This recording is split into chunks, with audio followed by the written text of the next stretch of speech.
আমাজনের ঘন জঙ্গলের গভীরে আছে এক রহস্যময় নদী, যার পানি এতটাই গরম যে যা কিছু এতে পড়ে মুহূর্তেই ফুটে ওঠে। এটাই সোনাইটিম্পিস্কা, পেরুর বিস্ময়কর ফুটন্ত নদী। শতাব্দীর পর শতাব্দী ধরে স্থানীয়রা এটিকে পবিত্র বলে মনে করে, তাদের মতে এক শক্তিশালী আত্মা এটাকে রক্ষা করছে। কিন্তু যখন বিজ্ঞানীরা এখানে এলেন, তারা স্তম্ভিত হয়ে গেলেন।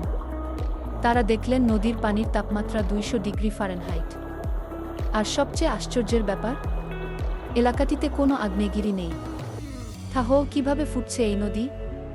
বিজ্ঞানীদের মতে পৃথিবীর গভীরে ভূতাপীয় শক্তি পানিকে গরম করে, যা এই জায়গায় এসে ফুটন্ত অবস্থায় বেরিয়ে আসে। কিন্তু অনেকের বিশ্বাস, এটি এখনও প্রকৃতির এক অমীমাংসিত শক্তি। আপনি কি জানতে চান এই রহস্যময় নদীর পুরো গল্প? নিচের লিঙ্কে ক্লিক করুন। আর এমন আরও বিস্ময়কর কাহিনী পেতে লাইক, কমেন্ট আর সাবস্ক্রাইব করতে ভুলবেন না।